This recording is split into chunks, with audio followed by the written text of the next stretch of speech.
welcome back to another video. So today I'm going to be talking about the tools that I use to help me with my anxiety. Disclaimer, I am not a therapist or a professional of any sort. I am just an ordinary teenage girl who struggles with anxiety. These are just some of the tools that helped me and that I use. I'm not saying that this is what works for everyone. It is just what has worked for me and what I hope can work for some of you. So the first thing that completely changed everything for me was making sure that God was at the center of my life. That definitely kind of flipped things around for me, because the devil is literally out to steal, kill, and destroy, and he stole my happiness.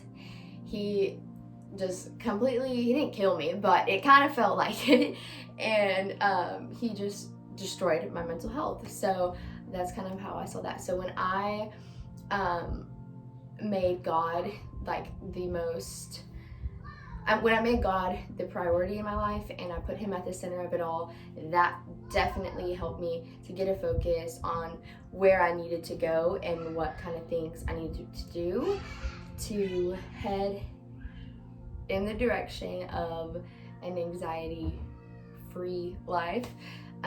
So that is definitely a number one for me. I get that not everyone agrees with that. Some people don't want really anything to do with God, and I respect that. So I'm not going to shove that down your throat, but highly suggest it because he's pretty awesome. The second thing is diet and exercise. I know, it's like the most disgusting sounding thing to every teenager out there. But trust me, it really, really makes a difference. Because your mind cannot be healthy and function properly if your body is not healthy and your body is not functioning properly. So you got to get that in check first. Exercising is just so important for you. It releases so many great hormones and is just all around a great thing for you. And diet is a huge thing because you can be working out all day long, but if you're feeding your body little Debbies and soda all the time, it's kind of canceling out. So you got to make sure to just eat pretty healthy, like treat your body the way it needs to be treated. Eat your greens, eat your fruits and vegetables, drink your water, just things like that. Number 3. So this is a tool that really, really, really helped me, and it's kind of an analogy more than anything, but it's just something you can think of when you're in the midst of a panic attack, or you can feel it building up. It's so helpful. And that is the bucket analogy. I know it sounds super weird, but basically you might think that you can go and go and go and go, and you can take all the pressures of the world and all the pressures of this and this and this and this, but you can't. You really, really can't. As hard as you try and as much as you think you can, it's impossible. And so basically, this is how my therapist explained it to me. Picture your anxiety and your stress as a bucket, okay? It's a bucket. And each little thing kind of builds up. So, say you go to the grocery store and you see a group of teenagers your age. Yeah, I know. You know what I'm talking about. You see a group of teenagers that are your age, you see them, and that kind of adds something to your bucket. And you're fine. You get a little stressed, but then you go home and you're fine. You're just like right here. Then, let's say you have a really big test coming up. And that adds to your bucket. But you're fine. You've got it under control. You're getting a little bit more stressed, but you're fine. You're perfectly fine. And then let's say you pull up to school the next day and you walk into your first period and your teacher says, "Okay guys, we are going to be presenting something today." And that adds, and you're almost there. You are so stressed out, but it's still in the line of the bucket, okay? It's still under control, right? And then, you know, you're fine. You go home later that day, and then all of a sudden, you're just sitting in your room and you have a panic attack. And that's because your bucket is overflowing. And that's what causes the panic attack, per se. And that's something that really, really helped me, is before you can add anything to your bucket, you have to empty it out. So each time it fills up, you gotta dump it out, and then you start back over, and then you fill it up, and you dump it out, and then you start back over. Say that first thing that started to fill up your bucket was seeing that group of teenagers at the mall. You have to empty that out. You can't just ignore that and just avoid those teenagers. You kind of have to face it head on, and that's how you'll empty the bucket, is you just walk past them. You don't have to talk to them, you don't even have to look at them, but don't avoid them, just walk past them. Even if you start sweating, and even if you feel like you're dying and your face gets really red and you're really worried about what they're thinking, just walk past them. And then you can empty the bucket, and then you can add on the test, and then you can add on the presentation, and you just pour out those little things. And it definitely is something that I can just think of anytime I start feeling myself get stressed. I'm like, okay, what's in my bucket? What do I need to pour out in order to add A, B, and C? The fourth thing is, don't worry about other people's feelings. I know that sounds kind of crazy, because you're supposed to be kind to everyone, and it's not being rude or anything like that, but I noticed something for me is, in the midst of a panic attack, I always felt like I was being so rude to other people. And it was just because I was so like, oh my gosh, like, I just have to focus on myself. I don't want to talk to anyone right now, but then I feel bad for not talking to them, so let me go talk to them. But I feel like I'm dying and I don't know what's happening, and I'm having a panic attack, but I'm trying to seem cool so they don't think I'm crazy, and I don't want them to think I'm rude. So you're just completely worried about other people. And especially in the midst of a panic attack, you cannot be worried about anyone but yourself. You have to focus solely on yourself and grounding yourself and calming yourself down. You cannot worry about other people's feelings. You don't need to worry about if you think they're gonna be upset that you canceled the plans, or you don't need to worry about if you kind of just walk away from a conversation because you feel that anxiety building up.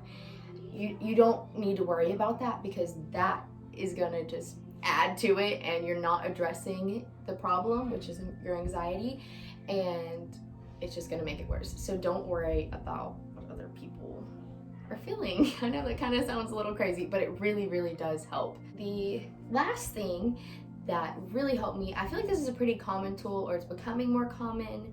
I actually saw it on a TV show, which was really awesome that the TV show was like advocating for mental health. But I saw this on there and I was like, oh my gosh, that's so cool, I do that.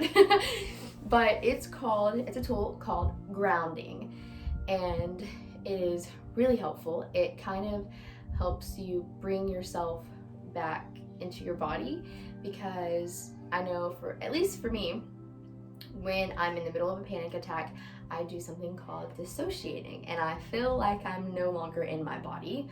And so this is something that kind of brings you back into your body and like helps you realize where you are, that you're okay, you're not dying, that you're gonna live, and you're gonna work through it. So yeah, so how this works is it's using your 5 senses, well, not 10, 5, your 5 senses,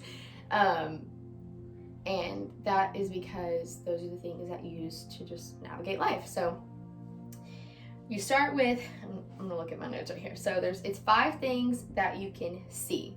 So you just kind of calm down and you list either out loud or to yourself 5 things that you can see, and then 4 things that you can touch. So you can touch 4 things, whether it be someone else, an object, yourself, whatever it may be. 4 things that you can touch. 3 things that you can hear. And this is where when it starts narrowing down to 3, 2, and 1, this is what really brings you back, because you really have to focus on those things. So you're gonna have to get quiet, and you're gonna have to listen for 3 different things, whether it's 3 different conversations, 2 conversations and the sound of a pin dropping, whatever it may be, those 3 things that you can hear. List those to yourself. 2 things that you can smell. It doesn't have to be in the air. You can literally like sniff your shirt and then smell someone else's shirt if you need to, if your friend's there or something. Obviously not someone random, don't suggest that. But yeah, 2 things that you can smell, and then 1 thing that you can taste. So what for me, I would always grab something to eat, and that was like the thing that I could taste. But sometimes food is not always available.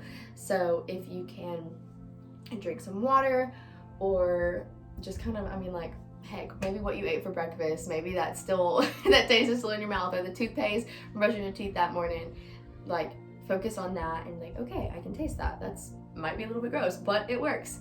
And those will really help you kind of get back into your body and just realize where you are and that you are safe. And then the last thing I have to say about it is, I kind of mentioned this before with the don't just like avoid the group of teenagers, but just all in all, anxiety as a whole, don't avoid it, and you need to tackle it head on, because the more you push it off and pretend that you don't have anxiety, or pretend that something's not making you anxious or stressed, and you just kind of avoid it, it's gonna build and it's gonna get worse. You need to recognize, okay, this is the problem, this is where it's coming from, and this is how I can fix it. And that is ultimately the biggest thing, that kind of just blankets over everything that I've said, that everything that I'm talking about just kind of breaks it up into smaller parts. But all in all, that is what it all is. That's what everything is saying, is don't avoid it, tackle it. I really hope that these tools and this video can really help some of you out there, and that you were kind of able to relate. And if they do help you, please let me know. I would love to know, because I'm not just making these videos for fun. I really am doing it because it is something that I really want to do to help people, and I want to know if it's helping you. Please let me know. If you have any questions, or you want me to go into more detail on some of these tools, I will gladly do that. So please message me. Thank you so much for watching this video. Just remember that I love you, Jesus loves you, and that this is just a chapter, not your whole story. Bye.